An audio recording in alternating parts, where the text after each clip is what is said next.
I know I speak for everyone when I say that RRR is the greatest movie ever made.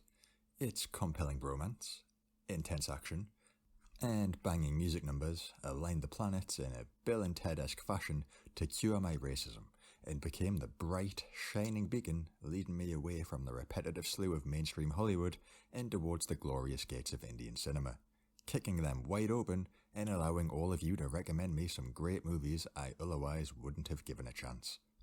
And what did you recommend? That's right, a film that's gone and made me Casteist.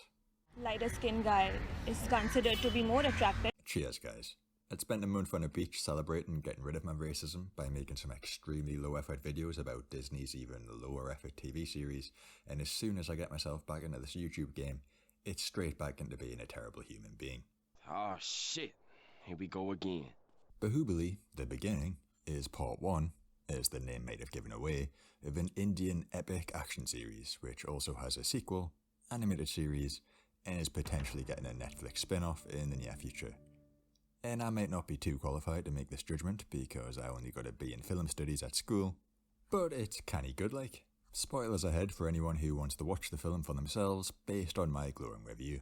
The movie follows the story of an orphan who was adopted by the tribal chief of a village situated at the base of a waterfall. He spends his time there impressing everyone with his bulging muscles, but he has an uncontrollable urge to climb the mountain and see the world above. Unfortunately, he can't quite make it up there despite his impressive athleticism. But then he finds a lady's mask that fell from the top of the waterfall and makes a sexy face on the floor.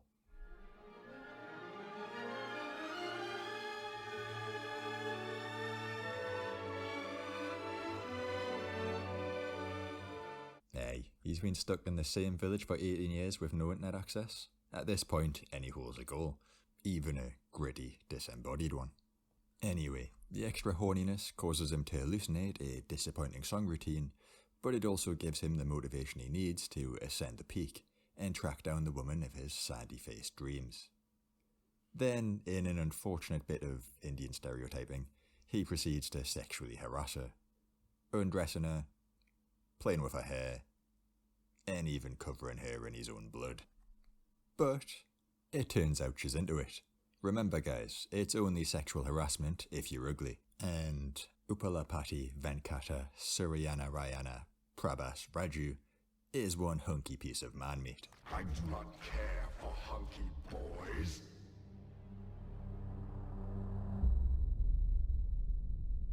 Or do I? But I'm getting off track again. So after getting his leg over for the first time in his life, he goes full white knight mode and takes it upon himself to fulfill his new girlfriend's job to rescue a woman from a nearby city where the king likes to punch bulls in the face for fun. To do this, he does some sweet slow motion falling before eventually just deciding to beat people up with the chain she was imprisoned with.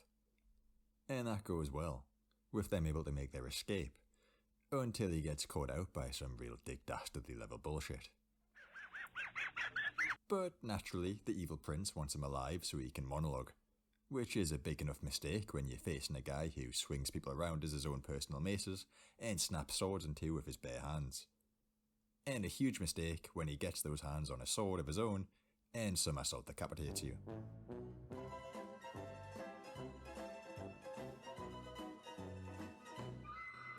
Obviously, the captain of the guard isn't too happy about this, and a boss battle begins. Round 1, fight!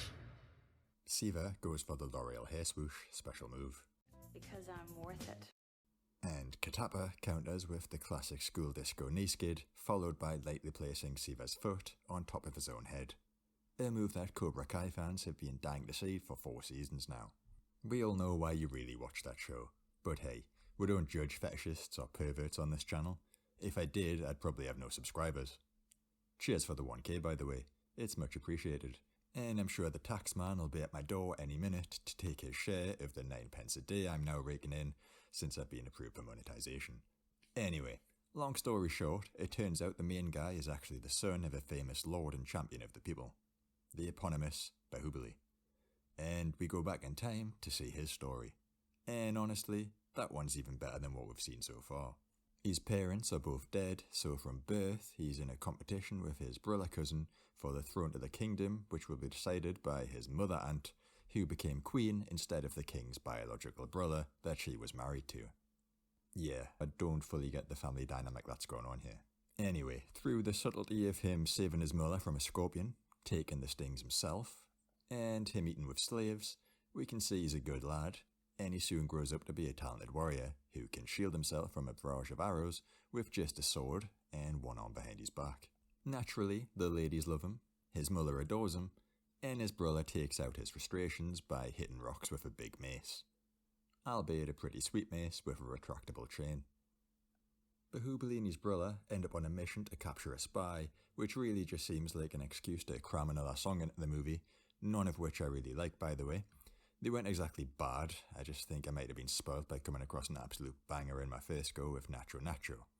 This all leads to the revelation that the kingdom's going to be attacked by a tribe with the cheery sounding nickname, the Destroyer of Kingdoms. And the movie goes into a half-hour long battle scene where the crown is promised to the brother who kills or captures the enemy chief. The battle is as epic as I'd hoped, with twirling spears sending enemy waves flying, a mechanical scythe chariot, blankets almost as hot as mine in this ridiculous heatwave we've just had, yeeting about 10 guys through the air in a split second, and a motivational speech that even convinces a one-legged lad to get up and keep fighting. It's all amazing, and even if you're not going to watch the full thing, I'd recommend you at least watch the final battle.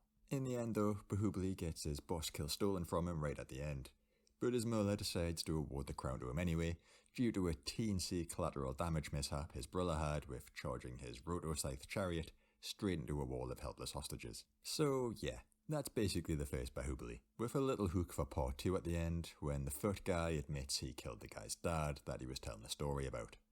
A little bit awkward to say the least. But I did beat you in with a title that the movie made me Casteist, and I'm not doing that just for clickbait. Nah, the evil tribe they were battling at the end of the film seemed to have no real motivation behind their evilness other than a desire to kill everyone, and maybe also raping the queen. And I can get away with having villains just be bad for the sake of carrying a movie plot forward, but it seems a little on the nose that the entire enemy army were all extremely dark-skinned, unwashed, savage-looking people. Maybe like there's a stereotype in Indian culture that the film was pandering to and unfortunately reinforcing by basically making it painfully obvious who the villains were if you pulled out your Dulux colour chart and judge people by the shade of their skin. गंदगी काम आपको जो पैखाना जो करते हैं उसको गंदगी काम हम फेंकते हैं कोई बड़का जात तो नहीं फेंकने आता. Maybe I'm looking too much into it as an outsider. Feel free to enlighten me if I'm way off base. I'd love to know. Anyway, I really enjoyed this film. I recommend it to anyone who hasn't seen it. I'll probably be doing a video on part 2 pretty soon, but if there's any other films you think I'd like, please let me know. I'm open to any genre and language, even English if it really has to be. Cheers for watching. Ta-ra.